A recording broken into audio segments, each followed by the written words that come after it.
Master Key System. Part 1. It is my privilege to enclose herewith Part 1 of the Master Key System. Would you like to bring into your life more power, obtain the power consciousness, manifest better health, get the health consciousness, more happiness?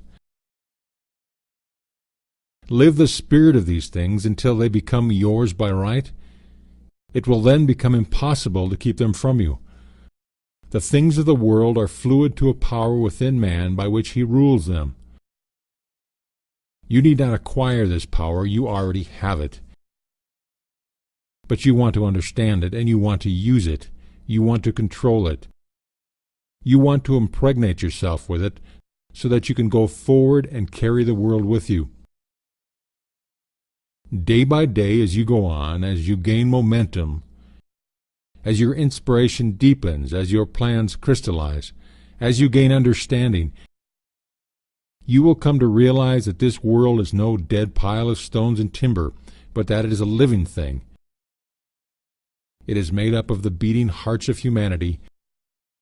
It is a thing of life and beauty. It is evident that it requires understanding to work with material of this description. But those who come into this understanding are inspired by a new light, a new force. They gain confidence and greater power each day. They realize their hopes and their dreams come true. Life has a deeper, fuller, clearer meaning than ever before. Part 1. That much gathers more is true on every plane of existence, and that loss leads to greater loss is equally true. Mind is creative, and conditions, environment, and all experiences in life are the result of our habitual or predominant mental attitude. The attitude of mind necessarily depends upon what we think. Therefore, the secret of all power, all achievement, and all possession depends upon our method of thinking. This is true because we must be before we can do, and we can do only to the extent which we are, and what we are depends upon what we think. We cannot express powers that we do not possess. The only way by which we may secure possession of power is to become conscious of power. And we can never become conscious of power until we learn that all power is from within. There is a world within, a world of thought and feeling and power, of light and life and beauty, and although invisible, its forces are mighty. The world within is governed by mind. When we discover this world, we shall find the solution for every problem, the cause for every effect. And since the world within is subject to our control, all laws of power and possession are also within our control. The world without is a reflection of the world within. What appears without is what has been found within.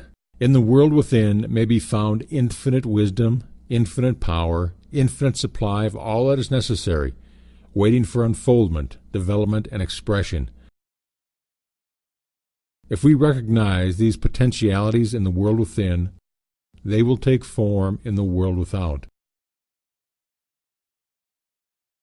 Harmony in the world within will be reflected in the world without by harmonious conditions, agreeable surroundings, the best of everything. It is the foundation of health and a necessary essential to all greatness, all power, all attainment, all achievements, and all success. Harmony in the world within means the ability to control our thoughts and to determine for ourselves how any experience is to affect us. Harmony in the world within results in optimism and affluence. Affluence within results in affluence without. The world without reflects the circumstances and the conditions of the consciousness within. If we find wisdom in the world within, we shall have the understanding to discern the marvelous possibilities that are latent in this world within, and we shall be given the power to make these possibilities manifest in the world without. As we become conscious of the wisdom in the world within, we mentally take possession of this wisdom, and by taking mental possession, we come into actual possession of the power and wisdom necessary to bring into manifestation the essentials necessary for our most complete and harmonious development. The world within is the practical world in which the men and women of power generate courage, hope, enthusiasm, confidence, trust, and faith, by which they are given the fine intelligence to see the vision and the practical skill to make the vision real. Life is an unfoldment, not accretion. What comes to us in the world without is what we already possess in the world within. All possession is based on consciousness. All gain is the result of an accumulated consciousness. All loss is the result of a scattering consciousness. Mental efficiency is contingent upon harmony. Discord means confusion. Therefore, he who would acquire power must be in harmony with natural law. We are related to the world without by the objective mind. The brain is the organ in this mind, and the cerebral spinal system of nerves puts us in conscious communication with every part of the body. The system of nerves responds to every sensation of light, heat, odor, sound, and taste.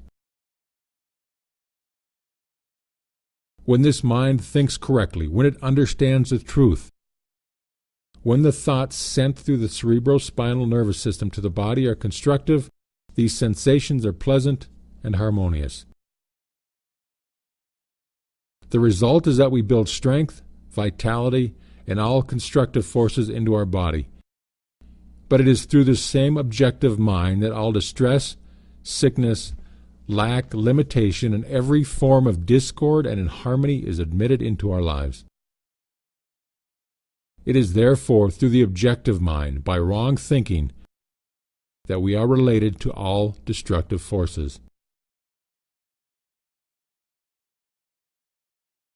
We are related to the world within by the subconscious mind. The solar plexus is the organ of this mind. The sympathetic system of the nerves presides over all subjective sensations, such as joy, fear, love, emotion, respiration, imagination, and all other subconscious phenomena. It is through the subconscious that we are connected with the universal mind and brought into relation with the infinite constructive forces of the universe. It is the coordination of these two centers of our being and the understanding of their functions which is the great secret of life. With this knowledge we can bring the objective and subjective minds into conscious cooperation and thus coordinate the finite and the infinite. Our future is entirely within our own control. It is not at the mercy of any capricious or uncertain external power.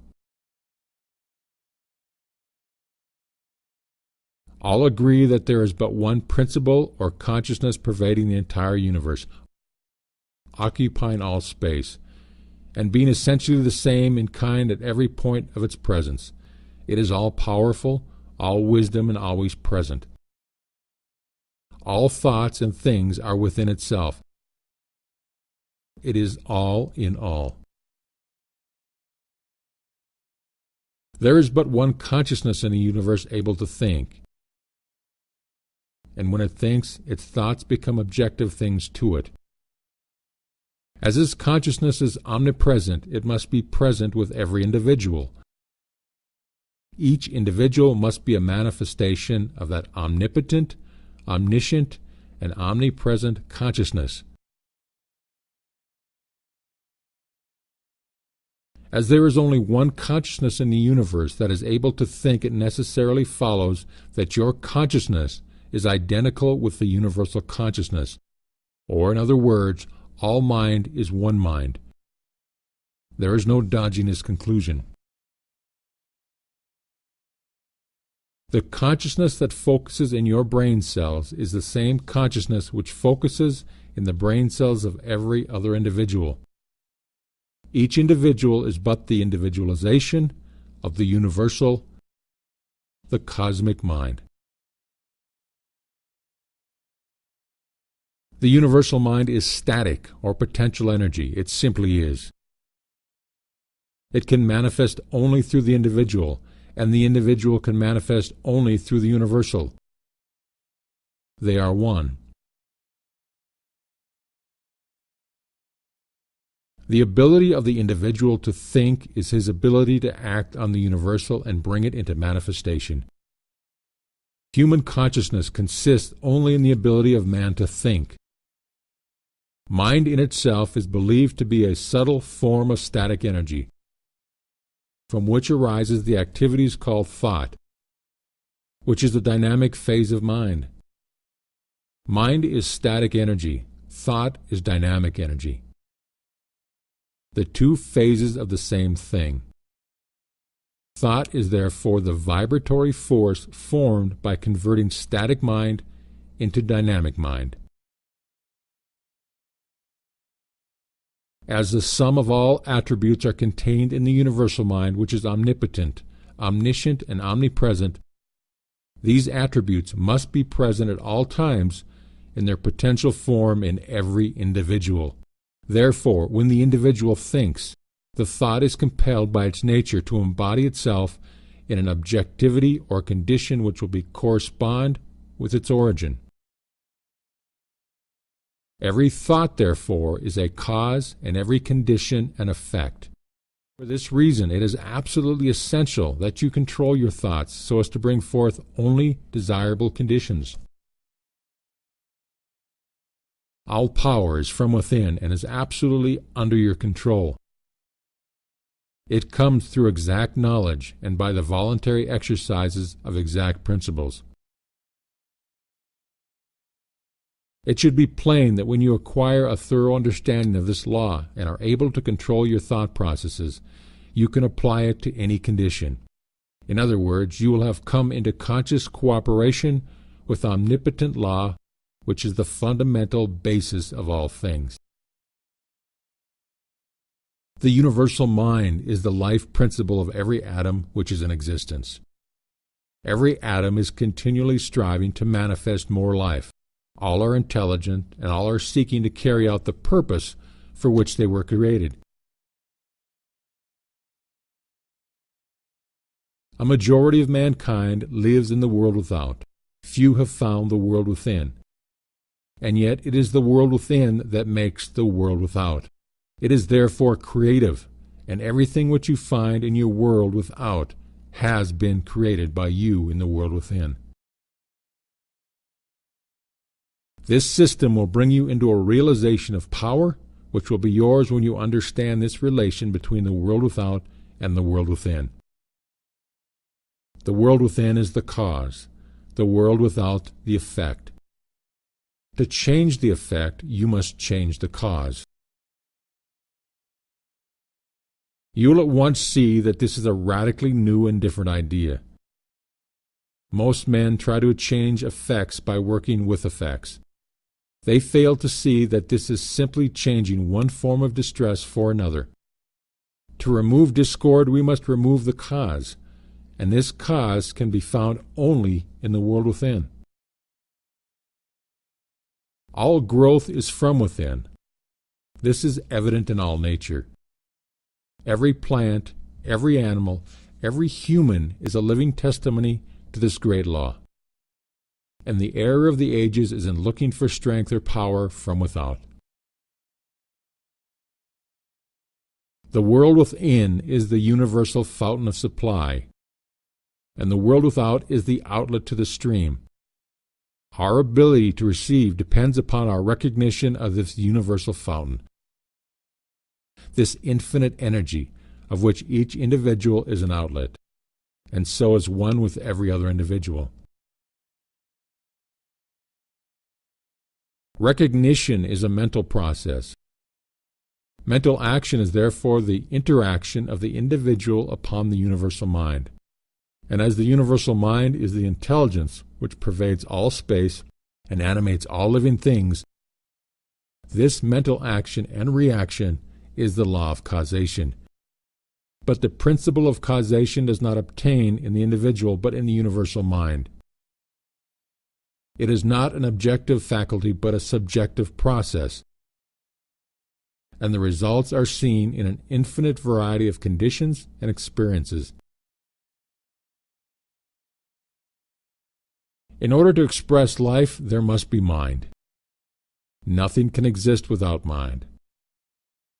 Everything which exists is some manifestation of this one basic substance from which and by all things have been created and are continually being recreated. We live in a fathomless sea of plastic mind substance. This substance is ever alive and active. It is sensitive to the highest degree. It takes form according to the mental demand. Thought forms the mold or matrix from which the substance expresses. Remember that it is in the application alone that the value consists, and that a practical understanding of this law will substitute abundance for poverty, wisdom for ignorance, harmony for discord, and freedom for tyranny. And certainly there can be no greater blessing than these from a material and social standpoint. Now make the application. Select a room where you can be alone and undisturbed. Sit erect, comfortably, but do not lounge. Let your thoughts roam where they'll be perfectly still from 15 minutes to a half an hour. Continue this for 3 or 4 days or for a week until you secure full control of your physical being.